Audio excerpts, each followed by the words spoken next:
आज हम लोग इनऑर्गेनिक केमिस्ट्री का एक बहुत इंपॉर्टेंट चैप्टर डिस्कस कर रहे हैं, that is D and F block elements. आपकी क्लास 12th की एनसीईआरटी में इनऑर्गेनिक केमिस्ट्री का पहला चैप्टर है ये, और दूसरा चैप्टर आता है कोऑर्डिनेशन कंपाउंड। तो कोऑर्डिनेशन कंपाउंड आपको समझ में तभी आएगा जब डी एंड एफ ब्लॉक को आप लोग अच्छे से पढ़ लेंगे। तो D and F block elements को हम लोग सीक्वेंस में पढ़ेंगे। तो उसमें सबसे पहला टॉपिक जो मेरे पास आता है दैट इज जनरल इंट्रोडक्शन।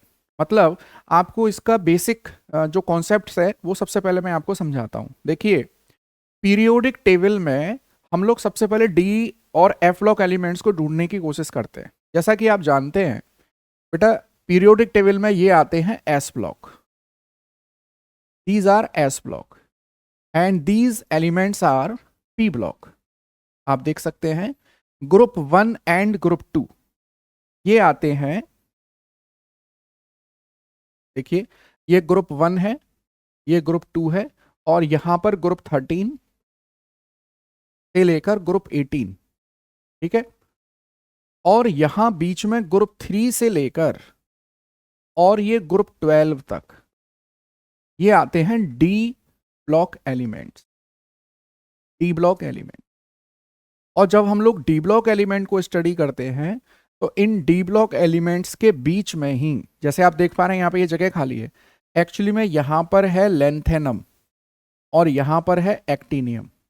तो लेंथेनम से आगे स्टार्ट होते हैं ये लेंथेनॉइड्स, लेंथेनम से स्टार्ट होते हैं लेंथेनॉइड्स, और एक्टिनियम से स्टार्ट होते हैं actinoids.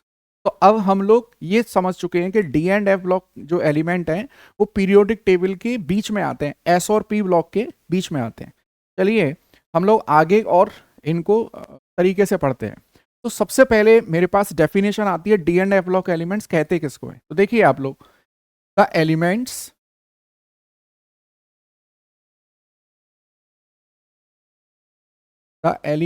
in which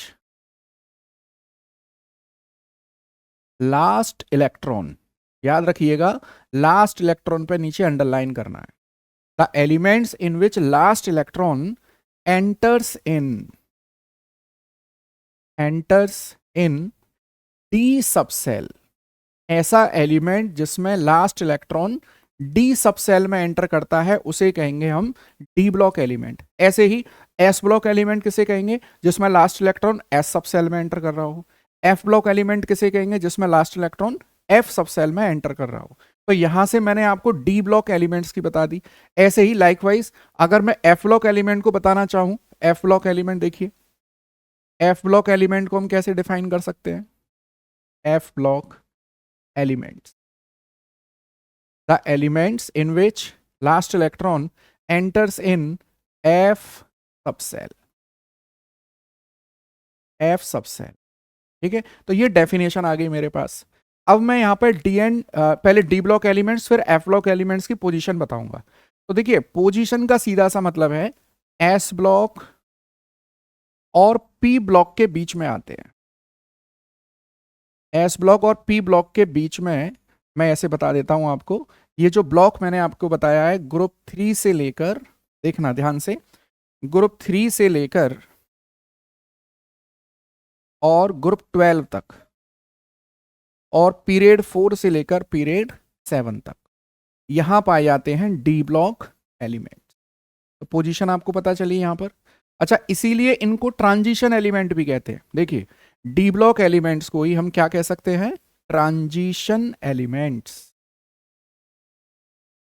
transition elements, because they are placed between S block and P block elements. और इनकी जो प्रॉपर्टी होती है आप खुद देखिए, यहां पर एस ब्लॉक मेटल है, एस ब्लॉक, और हम लोग जानते हैं ये वाले मेटल कैसे मोस्ट रिएक्टिव मेटल्स आते हैं यहां पर।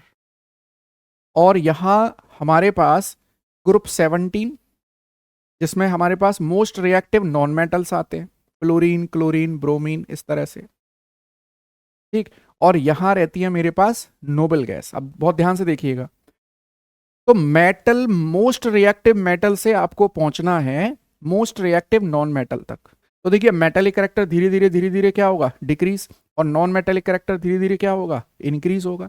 तो यहां बीच में डी ब्लॉक एलिमेंट्स की जो प्रॉपर्टी है वो एक्चुअली में उनकी जो मेटेलिक रिएक्टिविटी है वो एस ब्लॉक से कम, धीरे धीरे मेटेलिक रिएक्टिविटी कम होती जाती है।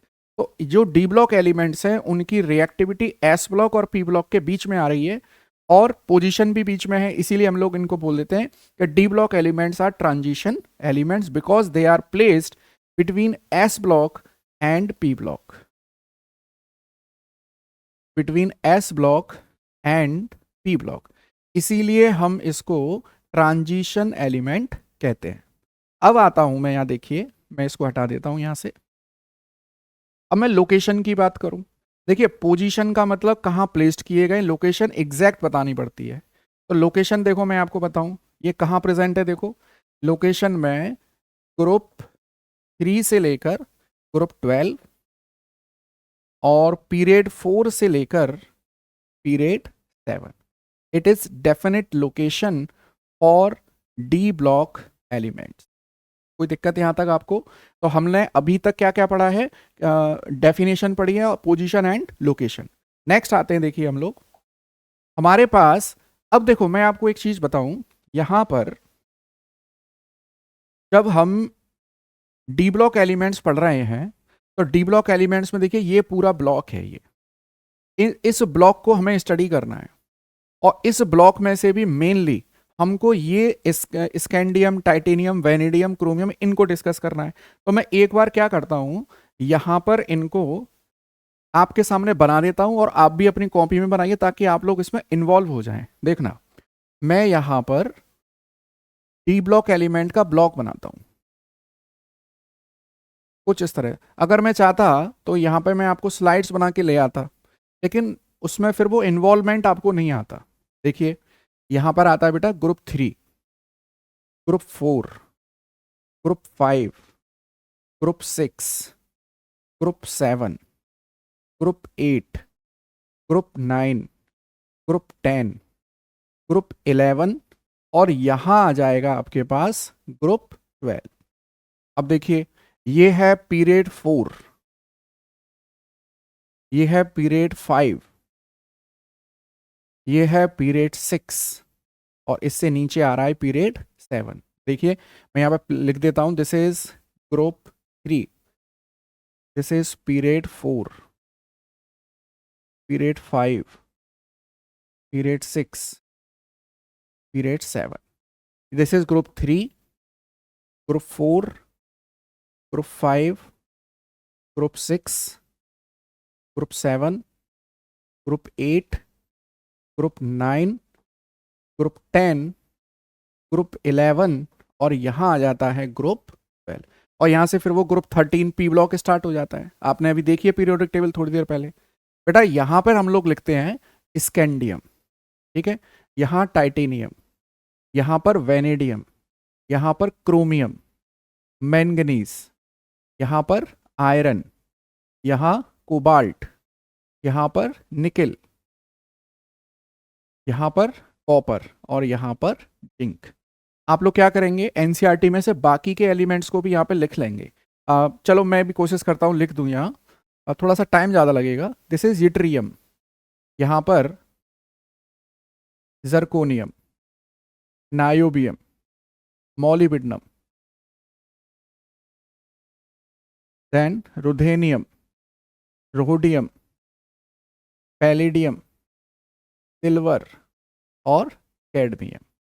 फिर यहाँ जाते हैं हम लोग, this is lanthanum, hafnium, this is tantalum, this is tungsten, this is rhenium, osmium, iridium, platinum, this is gold and this is mercury.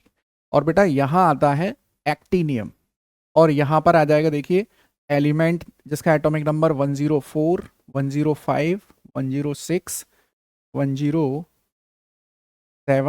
108, 109, 110, 111 और ये आता है 112। अब देखना थोड़ा सा मैं एटॉमिक नंबर लिख देता हूं, फिर हम लोग अपना तरीके से स्टार्ट करेंगे चैप्टर। स्कैंडियम का एटॉमिक नंबर आता है 21, 22, 23, देखिए 23, 24, 25, 26, 27, 28, 29 और ये 30, बाकी का बाद में लिखेंगे। अच्छा अब देखिए यहां पर लैंथेनम का एटॉमिक नंबर होता है 57 और एक्टिनियम का एटॉमिक नंबर होता है 89, और जब आप लैंथेनम से हॉफनियम पर आते हैं तो ये एटॉमिक नंबर होता है 72, और यहां पर 89 के बाद सीधे आ रहा है 104। अब आप देख रहे हैं यहां पर देखिए लैंथेनम जिसका एटॉमिक नंबर है 57, इसके बाद सीधे क्या स्टार्ट हो रहा है, हॉफनियम, इसके बाद हो रहा है हॉफनियम।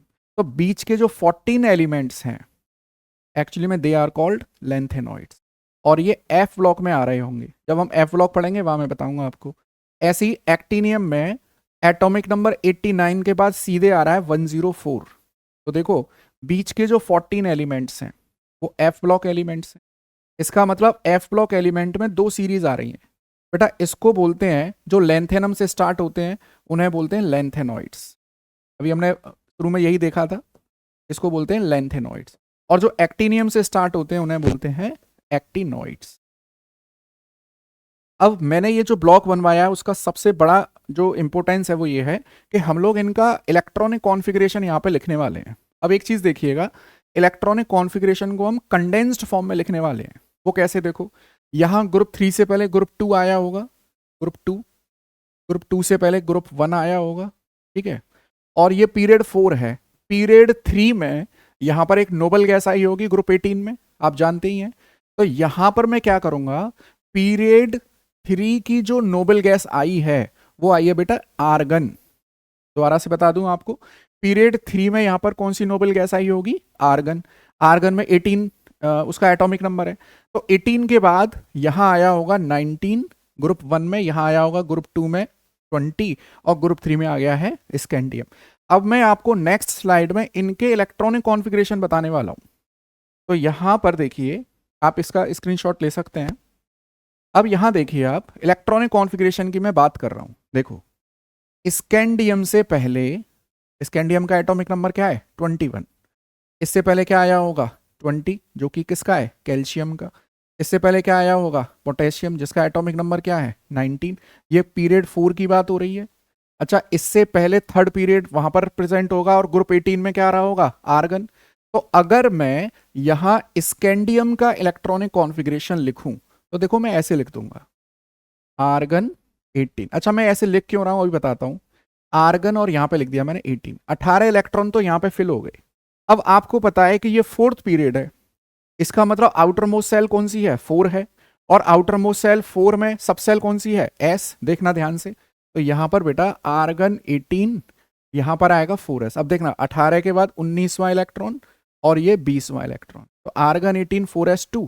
अच्छा 4s2 के बाद आप क्या देख पा रहे हो, यहां पर 4s2 के बाद देखिए, यहां 4s2 के बाद क्या स्टार्ट हो रहा है, डी ब्लॉक। यहां पर आ रही है 3d1, ये आ रही है 3d1। देखिएगा यहां पर मैं 3d ऑर्बिटल्स लिखता हूं, यहाँ 1 2 3 और ये 4, और 3d में आ रहा है एक इलेक्ट्रॉन, मैं ऐसे लिख देता हूं इसको 3d1। तो देखिए आर्गन 18 4s2 3d1, ये इलेक्ट्रॉनिक कॉन्फ़िगरेशन हो गया स्कैंडियम का। अब यहां पर एक चीज देखिए, आप मैं इसको ऐसे दिखाता हूं आपको डायग्राम से, देखना 1 2 3 4, बेटा ये है 4s और ये है 3d। इसमें आउटर मोस्ट सेल तो 4s है, आउटर मोस्ट सेल 4s है, लेकिन लास्ट इलेक्ट्रॉन इसमें नहीं आ रहा है। अब देखिए 4s2 में ये तो 20वां इलेक्ट्रॉन है, 21वां इलेक्ट्रॉन किसमें गया है 3d में। तो याद रखिएगा आउटर मोस्ट सेल में ही लास्ट इलेक्ट्रॉन आई, ये जरूरी नहीं है। लास्ट इलेक्ट्रॉन जिस सब सेल में आता है वो एलिमेंट उसी ब्लॉक का बन जाता है। जैसे लास्ट इलेक्ट्रॉन अगर एस में आ रहा है तो हम उसको बोलेंगे एस ब्लॉक एलिमेंट। अब आप यहां देखिए 20वां इलेक्ट्रॉन ये रहा और 21वां इलेक्ट्रॉन ये रहा, तो 21st इलेक्ट्रॉन किस में आ रहा है, डी में, तो इसीलिए तो हमने इसको क्या बोला है, डी ब्लॉक एलिमेंट बोला है, ठीक है। अच्छा अगर कभी एलिमेंट से इलेक्ट्रॉन को निकालना है तो वो निकलेगा हमेशा आउटर मोस्ट से। एक चीज बहुत इंपॉर्टेंट बता रहा हूं आपको, इलेक्ट्रॉन हमेशा आउटर मोस्ट से निकलेगा, जरूरी नहीं है कि लास्ट इलेक्ट्रॉन ही हो वो, मतलब लास्ट इलेक्ट्रॉन हर बार बाहर निकले ये जरूरी नहीं है, लेकिन आउटर मोस्ट सेल से इलेक्ट्रॉन निकलेगा ये कंपलसरी है, ठीक है। तो अगर मैं यहां स्कैंडियम से, बहुत ध्यान से देखना, अगर इलेक्ट्रॉन निकालना चाहूं तो पहला कहां से निकलेगा इलेक्ट्रॉन, 4s से, फिर कहां से निकलेंगे 3d से। ठीक है, अब आ जाइए इसके बाद टाइटेनियम, मैं यहां लिख देता हूं टाइटेनियम। टाइटेनियम जिसका एटॉमिक नंबर है 22। अब देखिए आर्गन 18 ये तो फिक्स रहने वाला है, आर्गन 18 यहां पर 4s2, आर्गन 18 4s2, और अब ये क्या हो जाएगा 3d2, 1 2 3 4, यहां पर देखिए 4s2। अच्छा अब आप ये जानते हैं थोड़े बहुत रूल कि जब भी, सॉरी ये 3d है, ये sorry this is 3d, 3d2, मैंने यहां पर इलेक्ट्रॉन को पहले हर ऑर्बिटल में एक एक इलेक्ट्रॉन देना है according to Hund's rule of multiplicity, 3d2 बन गया ये। अब आ जाइए वेनेडियम जिसका एटॉमिक नंबर कितना है 23, तो मैं इसको ऐसे लिखूंगा, देखिए आर्गन 18 दिस इज 4s2 और 3d3, 1 2 3, देखिए 1 2 और ये 3, ये बन गया 3d। अब आ जाइए क्रोमियम, और क्रोमियम पर मैं लगा दूंगा एक स्टार, इंपॉर्टेंट है, सबसे ज्यादा यही पूछा जाता है, सबसे ज्यादा यही पूछा जाता है, क्रोमियम का इलेक्ट्रॉनिक कॉन्फ़िगरेशन बताइए। तो अब देखो जरा यहाँ पर बेटा आर्गन 18, ठीक है, अब जैसे ही मैं यहां पर 4s2 और इसको करूंगा 3d4, देखिए 1 2 3 और 4, ये 4s, सॉरी ये 3d, दिस इज 3d4। लेकिन अब होता क्या है कि यहां पर 4s और 3d में एनर्जी गैप बहुत कम है, और ध्यान से देखिएगा यहां पर एनर्जी गैप क्या है, कम, ये क्वेश्चन आता है पूछने, एनर्जी गैप कम है, इसीलिए 4s से एक इलेक्ट्रॉन जंप करके पहुंच जाता है 3d में और इसको हाफ फिल्ड बनाने की कोशिश करता है। तो आपके पास जो नया, जो मॉडिफाइड इलेक्ट्रॉनिक कॉन्फ़िगरेशन आता है क्रोमियम के केस में बेटा, वो बन जाता है आर्गन 18 और 4s2 में से एक इलेक्ट्रॉन निकल गया और ये बन जाएगा 4s1, और जो 3d4 था अब वो बन जाएगा 1 2 3 4 और ये 5, ये बन जाएगा 3d5। This is half filled electronic configuration, half filled electronic configuration. याद रखिएगा क्रोमियम के केस में ये एनर्जी गैप कम है, किसके बीच में, 4s और 3d के बीच में, इसीलिए जो 4s से एक इलेक्ट्रॉन जंप करके 3d4 को 3d5 में बना देता है। एक्सेप्शन है तो याद रखना है, मैंने स्टार भी बना दिया है इस पर। अच्छा यही मैं आपको एक चीज और बताऊं, अगर मुझे यहाँ क्रोमियम मान के चलिए इलेक्ट्रॉनिक कॉन्फ़िगरेशन में बनाऊं, इसमें क्रोमियम +1 का अगर मान लीजिए मुझे बनाना है, या क्रोमियम +2 का बनाना है, +2 का, इसका मतलब क्या है कि 2 इलेक्ट्रॉन निकल चुके हैं, तो एक इलेक्ट्रॉन निकल जाएगा 4s से और एक इलेक्ट्रॉन निकाल दूंगा ये, तो मेरे पास आ जाएगा आर्गन 18 3d4 इस तरह से। तो इन आयंस का इलेक्ट्रॉनिक कॉन्फ़िगरेशन भी आपको आना चाहिए। याद रखिएगा आउटर मोस्ट सेल से इलेक्ट्रॉन निकालेंगे पहले, फिर निकालेंगे इनर सेल से।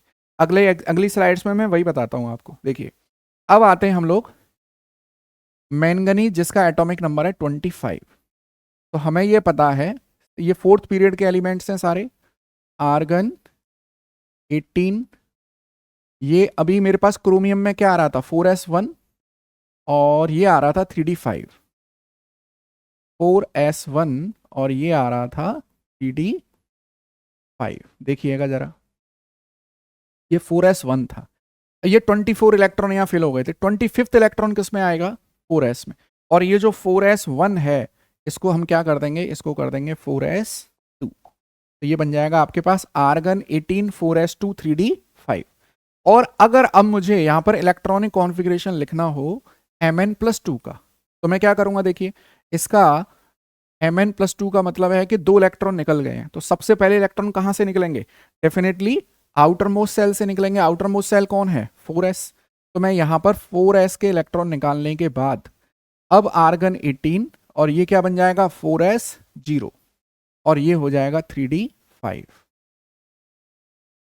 इस तरह से हम लोग आयंस का इलेक्ट्रॉनिक कॉन्फ़िगरेशन लिखते हैं।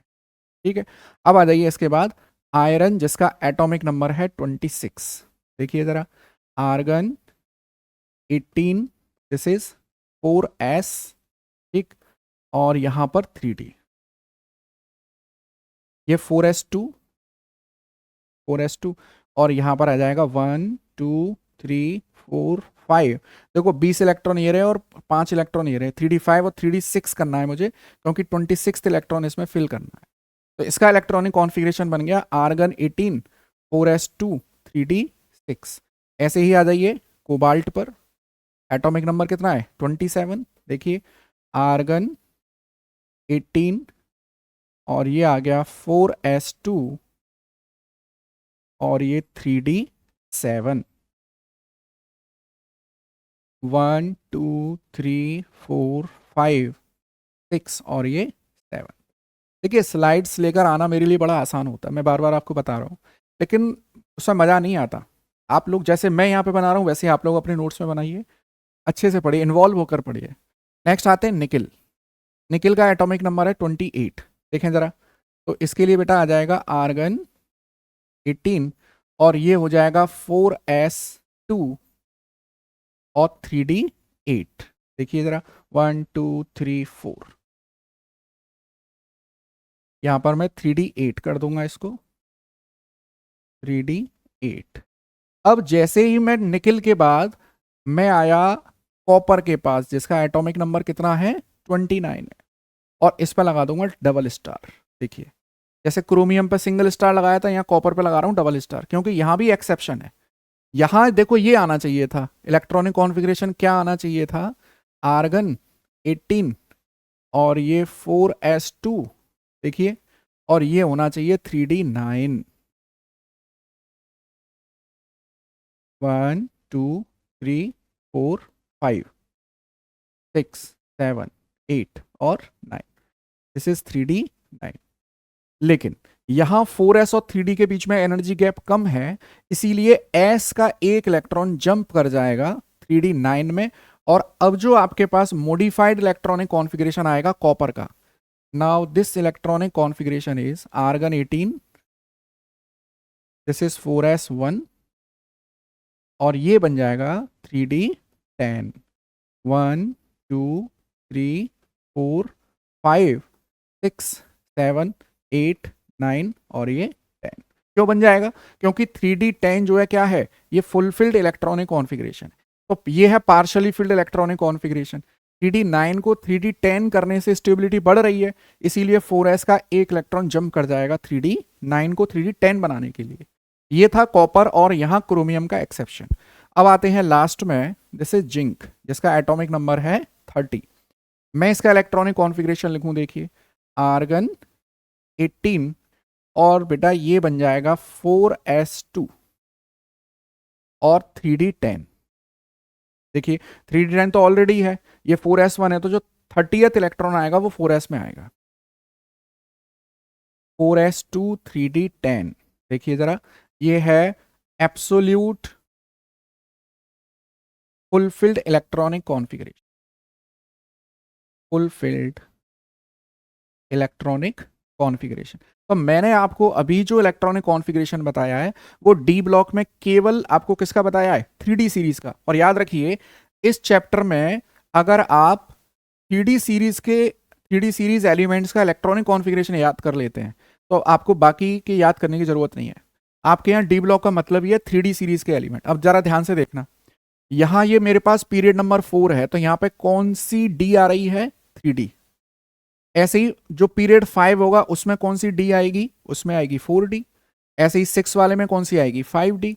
ऐसे ही 7 वाले में क्या आएगी, 6D आएगी। तो आपके पास डी ब्लॉक में देखिए एक है 3D series, 4D series, 5D series और 6D सीरीज। याद रखिएगा 4 सीरीज है, 3D 4D 5D और 6D सीरीज। और एफ ब्लॉक में 2 सीरीज हैं, जैसे एफ ब्लॉक में यहां देखा था हमने, ये रही एफ ब्लॉक में 2 सीरीज हैं। देखो यहां पर ये है 4F सीरीज और ये है 5F सीरीज। ये है 3D, ये है 4D, ये है 5D, ये है 6D, इस तरह से। तो हम लोग 3D सीरीज एलिमेंट्स के इलेक्ट्रॉनिक कॉन्फ़िगरेशन से ही सबका इलेक्ट्रॉनिक कॉन्फ़िगरेशन बना लेंगे। अब देखें जरा, मेरे से पूछा गया है जनरल इलेक्ट्रॉनिक कॉन्फ़िगरेशन, मतलब ऐसा इलेक्ट्रॉनिक कॉन्फ़िगरेशन जो पूरे डी ब्लॉक को डिफाइन करता हो, तो मैं उस पर भी आऊंगा, लेकिन उससे पहले मैं आपको एक पैलिडियम का इलेक्ट्रॉनिक कॉन्फ़िगरेशन बता देता हूं। ये इसमें तो और सुपर एक्सेप्शन है। ये तो पैलिडियम का जो एक्सेप्शन है दैट इज सुपर एक्सेप्शन। देखो ये रहा, जिसका एटॉमिक नंबर कितना आ रहा है, 46 आ रहा है, निकिल के नीचे वाला। अब देखना, अब पैलिडियम से पहले, पैलिडियम किस ग्रुप का एलिमेंट है, पैलिडियम है फिफ्थ पीरियड का एलिमेंट, याद रखिए। अब फिफ्थ पीरियड से ऊपर फोर्थ पीरियड में कौन सी नोबल गैस आ रही है, आपके पास आ रही है क्रिप्टन। देखो ये आ रही है 36 वाली। अब मैं यहां पर इसका इलेक्ट्रॉनिक कॉन्फ़िगरेशन लिखता हूं पैलिडियम का, सुपर एक्सेप्शन, आपको याद रखना चाहिए, बोर्ड में आ सकता है ये। देखना, पैलिडियम का एटॉमिक नंबर है 46 और ये फिफ्थ पीरियड का एलिमेंट है, और फोर्थ पीरियड में नोबल गैस आ रही है क्रिप्टन, जिसका एटॉमिक नंबर है 36। अब देखिएगा, फिफ्थ पीरियड है, इसका मतलब ये बन जाएगा 5s2, ठीक है। और डी कौन सा आ रहा होगा, 4d, इस तरह से ये आ रहा होगा 4d। अब देखना, 36 और 38 और यहां आने चाहिए थे 8 इलेक्ट्रॉन। देखना 1 2 3 4 5 6 7 और 8, ये 4d8 ये आना चाहिए था, लेकिन ऐसा नहीं आया है। यहां पर है बेटा सुपर एक्सेप्शन, पैलिडियम के केस में देयर इज सुपर एक्सेप्शन, याद रखिएगा। यहां क्या होता है, 5s के दोनों electron it will jump into the D subshell. आपके पास जो नया इलेक्ट्रॉनिक कॉन्फ़िगरेशन बनता है दिस इज क्रिप्टन 36, और ये बन जाता है बेटा 5s0, और ये हो जाता है 4d10। देखिए 1 2 3 4 5 6 7 8 9 और ये 10, 4d10 सुपर एक्सेप्शन है। आपके यहां पर आएगा right the electronic configuration of palladium. तो अभी मैंने आपको 3D सीरीज का इलेक्ट्रॉनिक कॉन्फ़िगरेशन बताया, और फिर अब मैंने बताया पैलिडियम का। अब मैं जनरल इलेक्ट्रॉनिक कॉन्फ़िगरेशन बताता हूं डी ब्लॉक एलिमेंट्स का, थोड़ा सा ध्यान दीजिएगा। देखो, हमको ये पता है कि नोबल गैस आ रही होगी, अगर कोई फोर्थ पीरियड का है तो थर्ड पीरियड वाली आएगी, सिक्स पीरियड का है तो 5 पीरियड, 7 पीरियड का है तो 6th पीरियड वाली। तो उस नोबल गैस, ये नोबल गैस आ गई, इससे आगे की बात करता हूं मैं। देखिए मेरे पास NS और N-1D, ठीक है, और D में 1 से लेकर 10 इलेक्ट्रॉन। अब S की अगर मैं बात करूं तो देखो, या तो 1 इलेक्ट्रॉन आते हैं या 2 इलेक्ट्रॉन आते हैं। हमने क्रोमियम के केस में देखा इसको 4s1 3d5, कॉपर के केस में देखा 4s1 3d10। लेकिन पैलेडियम को भी अगर आप इसमें इंक्लूड कर लो, पैलेडियम को, तो बेटा यहां पर NS0 से लेके 2 आना चाहिए था। तो याद रखिएगा, आपकी एनसीईआरटी में तो यही दे रखा है NS1 से लेकर 2, और इसको दे रखा है सुपर एक्सेप्शन करके। तो याद रखिएगा, जब भी जनरल इलेक्ट्रॉनिक कॉन्फ़िगरेशन पूछा जाए डी ब्लॉक एलिमेंट्स का, तो आप क्या करेंगे, आप ये लिख कर आएंगे NS1 to 2, और अगर और थोड़ा सा एक्सप्लेन करने को बोले कि there is one exception that is palladium. तो ये इलेक्ट्रॉनिक कॉन्फ़िगरेशन आपका यहाँ पर कंप्लीट होता है। नेक्स्ट स्लाइड में देखते हैं, हमारे पास है बेटा, अब ये जो हमने ट्रांजिशन एलिमेंट्स की डेफिनेशन पढ़ी है, इसमें भी हम लोग दो कैटेगरी बना सकते हैं, एक टिपिकल ट्रांजिशन एलिमेंट और नॉन टिपिकल ट्रांजिशन एलिमेंट। तो मैं क्या करता हूं, पहले आपको एग्जाम्पल देता हूं, फिर डेफिनेशन पर आते हैं। देखिएगा, जैसे मैंने लिखा, मैंने बेटा यहां पे लिखा स्कैंडियम, स्कैंडियम का एटॉमिक नंबर है 21। देखिएगा जरा, तो यहां पर आर्गन 18, 4s2 और 3d में 1 इलेक्ट्रॉन, मतलब अनपेड इलेक्ट्रॉन आ रहे हैं। ऐसे ही टाइटेनियम की बात करूं मैं, तो ये 3d2, वेनेडियम की बात करूं 3d3, अगर मैं क्रोमियम की बात करूं, क्रोमियम, तो ये बन जाता है बेटा 3d5, अनपेड इलेक्ट्रॉन्स आ रहे हैं डी में, देख लीजिए। ऐसे ही मैंगनीज की बात करूं 3d5, then iron 3d6, then cobalt 3d6, sorry cobalt में 3d7, 3d7, यहां निकिल में 3d8, और कॉपर में आते हैं 3d10, और यहां जिंक में आते हैं, इसका एटॉमिक नंबर 30 है, 3d10। इस तरह से आता है इलेक्ट्रॉनिक कॉन्फ़िगरेशन। अब मैं आपको टिपिकल ट्रांजिशन एलिमेंट्स के बारे में बताता हूं। ऐसा डी ब्लॉक एलिमेंट जिसमें या तो एटॉमिक फॉर्म में या उसकी आयनिक फॉर्म में अनपेयर डी इलेक्ट्रॉन्स आते हैं। और ध्यान से सुनिए, the D block elements, the D block elements in which unpaired d electrons, unpaired d electrons are present, unpaired d electrons are present either in atomic form, either in atomic form or in ionic form। या तो atomic form में ही unpaired हो जाए या और इन आयनिक। अब इस वाले पॉइंट को समझते हैं कि आयनिक फॉर्म के बारे में क्यों कहा गया है। देखो, स्कैंडियम में अनपेयर्ड इलेक्ट्रॉन है तो ये बन गया typical transition element. Titanium, vanadium, chromium, manganese, iron, cobalt, निकल, इसमें तो कोई दिक्कत है ही नहीं, सबके पास अनपेयर्ड डी इलेक्ट्रॉन्स है।